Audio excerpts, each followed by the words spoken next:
As the world moves to autonomous driving systems, training the AIs is becoming an increasing focus of the industry. And Ozgur, at Oxbotica, you're using Deepfake technology to help train these autonomous driving control systems. Why are deepfakes so important to training the AIs? Deepfake is essentially another word for synthetic data. The way we describe and generate synthetic data is we take real images through our vision systems, and then we work through those and create artificially manipulated images.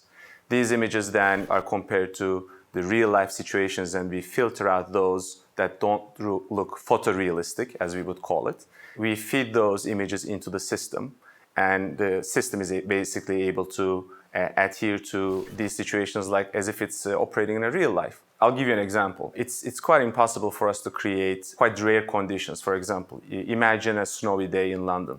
You get that few days a year, but what we can do is we actually can take an image of a daytime street and then put snow into that image and feed that into a system. Another example would be, for example, you get red lights and green lights quite often. You rarely get amber lights. How is the system going to react to an amber light? You don't see autonomous vehicles in the middle of London right now. So clearly the technology is still evolving. The one way to actually accelerate that evolution is you throw more test data to the artificial intelligence engine that powers this learning of these autonomous vehicles. So I can see how valuable the deepfake technology that Oxbotica has developed is, but it's actually not only applicable to autonomous vehicles in the driving context. Where else can you apply the technology? Mining, for example, is an area where in the last 10 years there has been quite big progress in introducing autonomy. What we're able to do is, just like how we can simulate different environments and create deepfake data for a street setting, we can do exactly the same thing in a mine setting.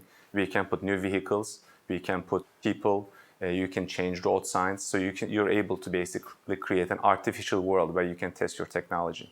You have like several ton trucks running around autonomously at 50, 60 miles an hour in a private setting. So safety is a big concern for the mining industry. So this is, again, the testing helps. What should viewers be thinking about are the limitations of deepfake technology to really advancing the autonomous driving control systems? One limitation is, obviously the images are close to being real, but they're not real. So you are able to accelerate your development of the technology and testing of the technology. What we have seen, for example, is around 20% improvement in our machine learning speed by using deepfake technologies. But it will never replace. So what we try to do is augment what we do out there on the streets or in mines with deepfake technology.